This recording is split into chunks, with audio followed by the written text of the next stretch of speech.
ታች ማለት አንተ እየሰራክ ምናምን መግባት አትችልም። እዛ ጋ ምንድነው ወጥ እየሰራክ ምናምን መጠበቅ አለብህ። ልምታሽም ካለ መምታት አለበት። ፍቺ ለሚባለው ነገር ደግሞ የሚፈቱክ ሸሪያ ፍርድ ቤት ምናምን መሄድ አይጠበቅባቸውም።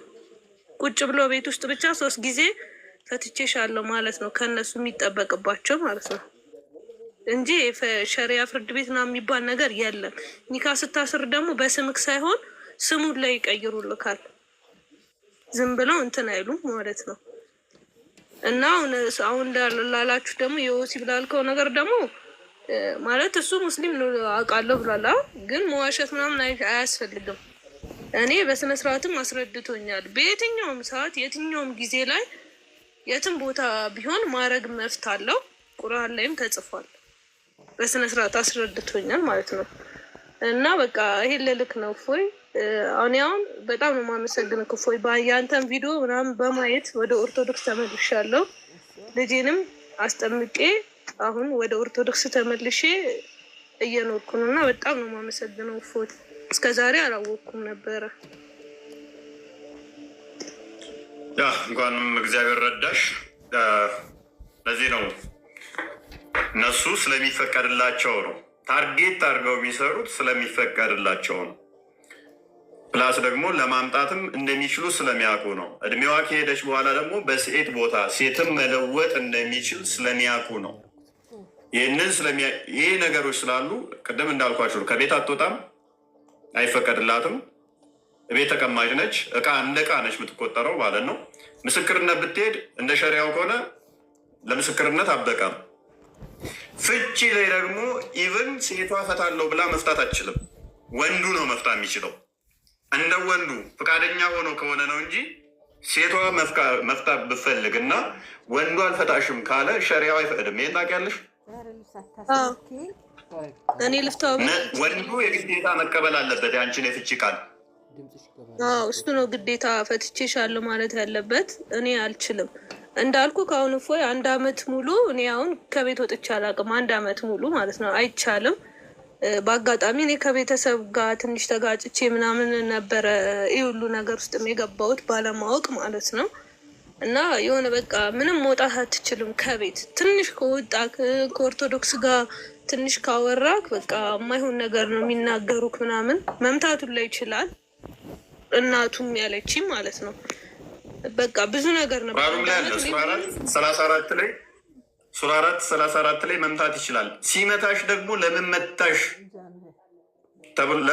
ተብሎ መጠየቅ የለበትም ነው የሚለው አዲሱ። ለምን እንደመታት እንኳን መጠየቅ የለበትም። ቀጥይ። እንደዛ ነው። ለምን መታት ማንም የማለት መፍቱም የለውም። ምክንያቱም ቁርአኑ ላይ ምታት በቃ ካጠፋች ሚስት መመታት አለባት። ለምንም አትሆንም ሚስት ማለት ነው። ሰራተኛ እንኳን ክብር አለው ማለት ነው። እነሱ ጋር ግን ሚስት ምንም አይነት ክብር የላትም። ወጥተህ መስራት አትችልም። ከዚች ከቤት ከነበርንበት ሱቅ ነው፣ ከሱቅ ወደ ቤት ነው።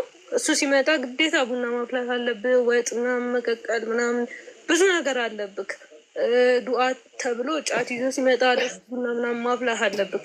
እኔ ምንንም አሁን ሜክሲኮ ነው የተወለድኩት። ሜክሲኮን እንኳን በስነስርዓት አይቻት አላውቅም። ከ1 አመት በኋላ ነው ሜክሲኮ ምን እንደምትመስል ያየሁት ማለት ነው። እና በአጋጣሚ ብዙ ነገር አይቻለሁ። በውስጥ መስመር አወራልሃለሁ።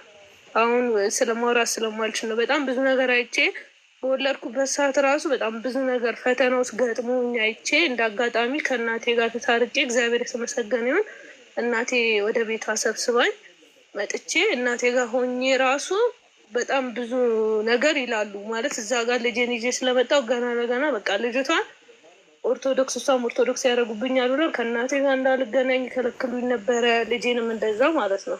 ከዛ በአጋጣሚ ነው ወንድሜ እፎይን እዩ ብሎኝ ያንተን ቪዲዮዎች እየላከልኝ በቴሌግራም ያንተን እያየው ነው በቃ ከአንተ ጋር መኖር አልፈልግም። ልጄንም ወሰድኩኝና ጎላ ሚካኤል ልጄን ወደ ኦርቶዶክስ አስጠመቅኳትኝና እሱ ምን አለኝ፣ ለእኔ ልጄ ሞታለች ቀብሬያታለሁ።